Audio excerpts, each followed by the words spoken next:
ETF index mutual funds నేర్చుకుని stock మార్కెట్లో రాణించాలనుకుంటున్నారా? వెంటనే ఈ నెంబర్కి కాల్ చేయండి. నమస్తే రమగారు. నమస్తే జయ.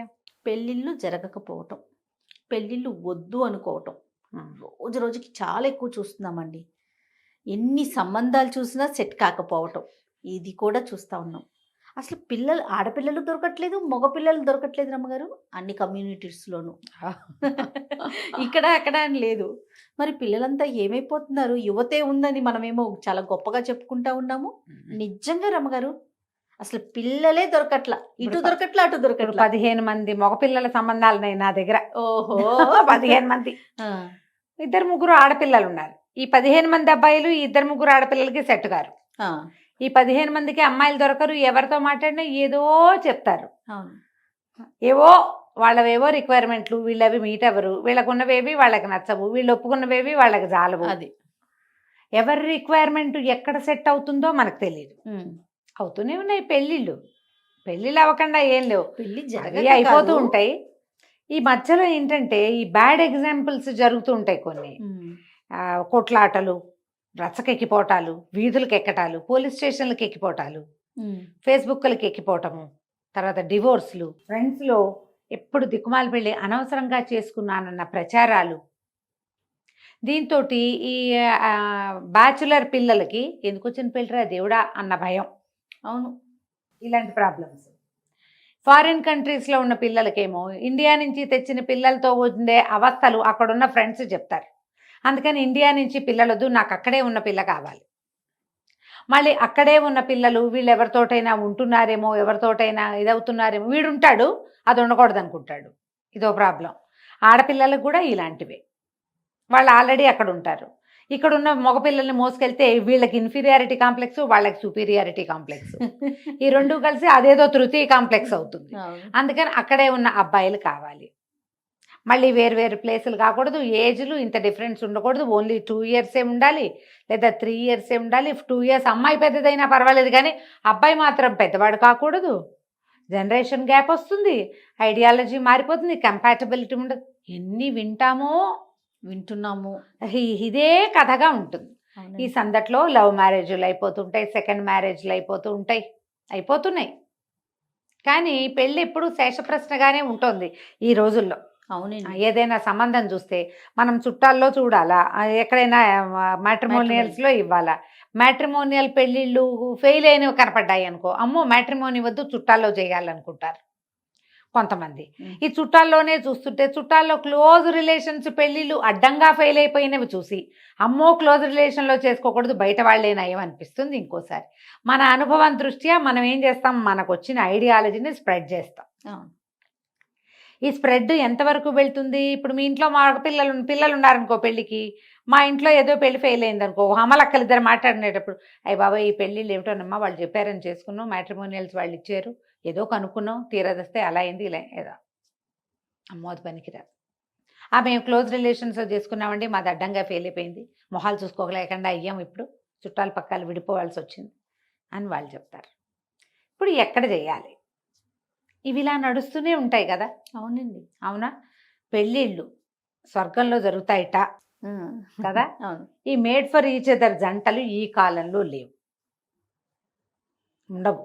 ఎందుకంటే మనము సెల్ఫ్కి పీట వేసే కాలం ఇది. అమ్మాయి సెల్ఫిషే, అబ్బాయి సెల్ఫిషే, అమ్మాయి అమ్మా నాన్న సెల్ఫిషే, అబ్బాయి అమ్మా నాన్న కూడా సెల్ఫిష్గానే ఉంటారు. లోకమే అది ఇప్పుడు. ఈ సెల్ఫిష్ వ్యవహారాల్లో ఏదో రకంగా సర్దుబాటు చేసుకుని పెళ్లి చేసుకోవాలి.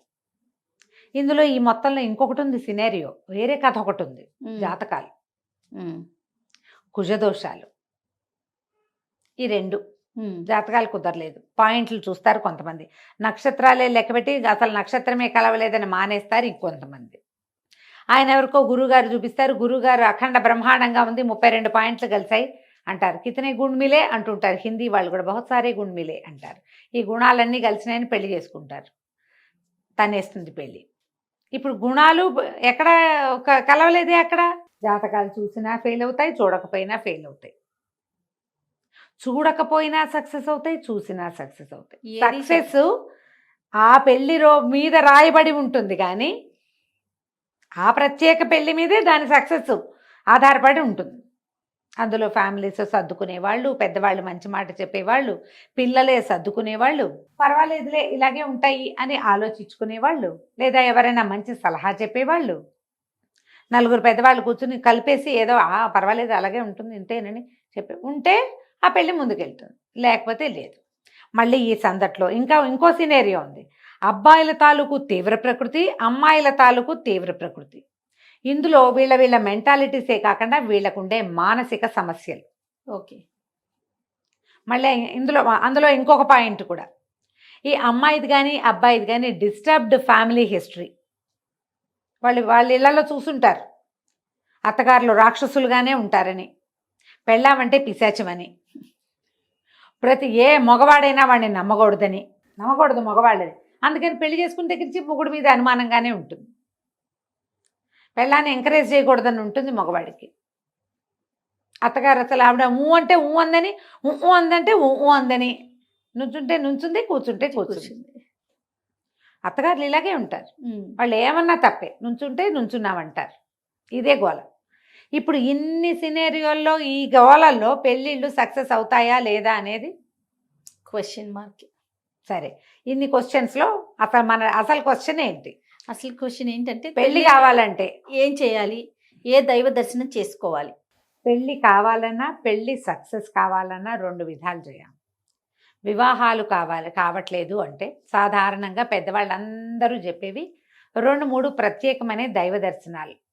ఒకటి ప్రఖ్యాతమైన మురమళ్ళ వీరభద్రేశ్వర స్వామి దేవస్థానం, భద్రకాళి సమేత వీరభద్రేశ్వరుడు. మురమళ్ళ మనం ఇది వరకు చెప్పాం ఈ మాట.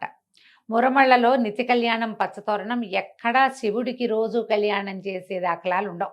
కానీ అక్కడ మాత్రం వీరభద్రేశ్వరుడికి ప్రతిరోజు భద్రకాళితోటి వివాహం జరుపుతారు. అక్కడ వివాహానికి వెళ్ళి స్వామివారికి దండం పెట్టుకుని మా పిల్లలకి పెళ్లి జరగాలని ఆ పూట అర్చన చేయించుకుని అడిగి వస్తే పిల్లలకి వివాహాలు అవుతాయని మళ్ళీ వెళ్ళి కళ్యాణం జరిపించాలి అక్కడ ఆ పిల్లల్ని తీసుకుని వెళ్ళి. ఓహో, ఇది లెక్క. అయితే ఇందులో 80% అవుతాయి జయ. మేము వెళ్ళామండి మాకు అవ్వలేదు అని చెప్పిన వాళ్ళు కూడా కొంతమంది కనపడతారు. వాళ్ళకి అక్కడ కూడా సెట్ కాని జాతకాలు పాపం వాళ్ళవి. అది మనం చేయగలిగేదేం లేదు. కానీ ఇలా మొక్కుకుని పెళ్ళి లేని వాళ్ళు మా వాళ్ళలోనే ఎంతమంది ఉన్నారో.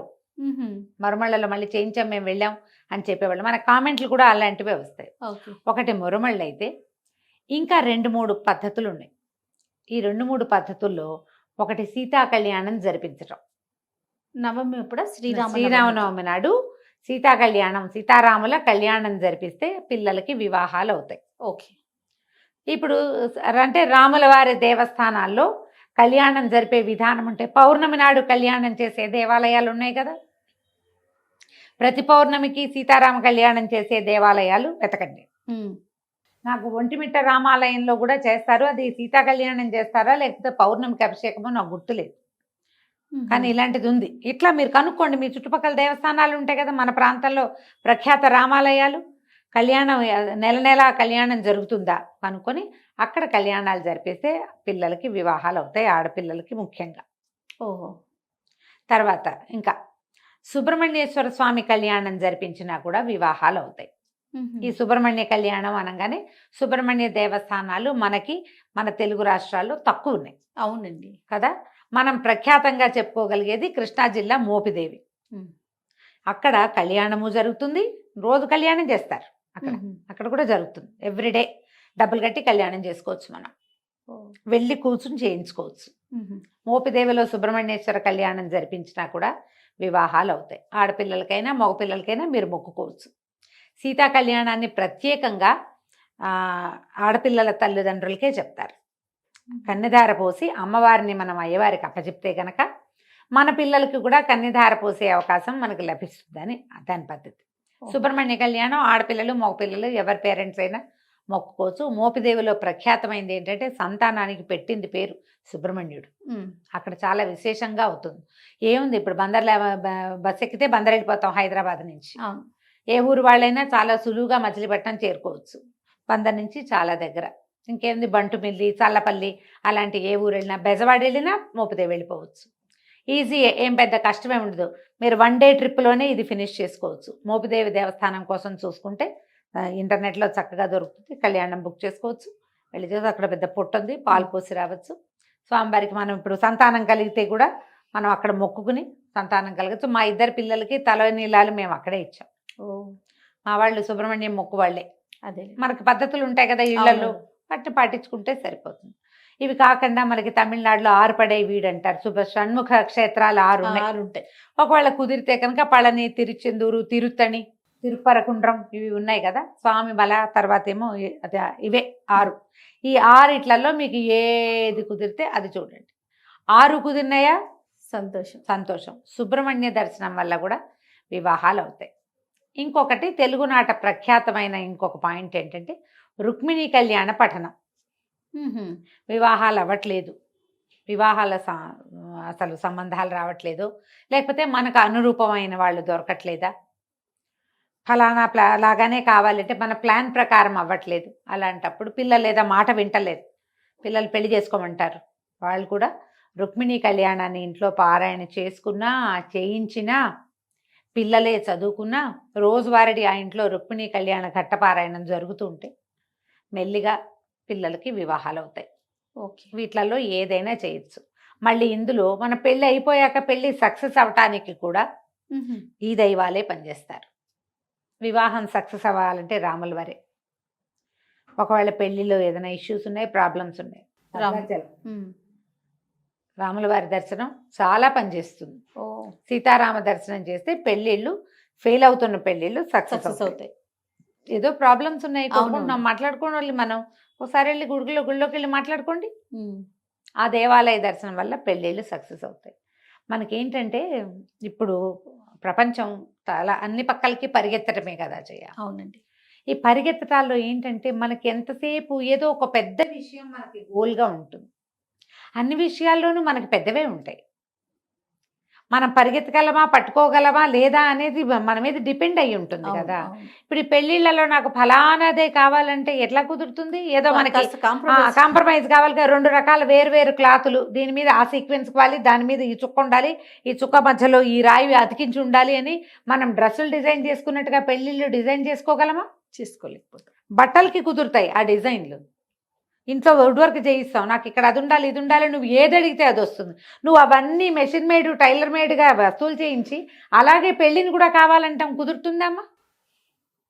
అది సాధ్యపడదు కదా. ఇది మనుషులతో వ్యవహారం కదా. నీకు నచ్చినట్టే అవతల వాళ్ళు ఉండాలంటే అవతల వాళ్ళకి నచ్చినట్టుగా నువ్వు ఉండాలి. ఈ పాయింట్ ఉంది కదా. మనం ఈ వస్తుభ్రాంతిలో పడి మనుషుల తాలూకు సహజమైన భావోద్వేగాలని మర్చిపోతున్నాము. అవును, ఆలోచన మార్చుకోవాలి కొంచెం. పెళ్ళి చేసుకోవడానికైనా పెళ్ళి సక్సెస్ చేసుకోవడానికైనా అది లైన్లో ఉండాలంటే అవతల వాడు మనిషి లేదా అవతలది మనిషి, దాని ఐడియాలజీ, వాళ్ళ ఉద్దేశాలు, వాళ్ళ పెంపకం, వాళ్ళ సమాజం, ఇవన్నీ కూడా పాయింట్స్ ఉంటాయి కదా. అవును, దాని మీద కొంచెం సరిగ్గా ఆలోచించి నిర్ణయించుకుంటే చక్కగా వివాహాలు అయిపోతాయి. తప్పకుండా రమ్మగారు. అంటే ఈ 3 చెప్తారు, అంటే రెమెడీస్గా మనం మాట్లాడుకుంటే కనుక తప్పకుండా. రైట్ అండి. నమస్తే. నమస్తే.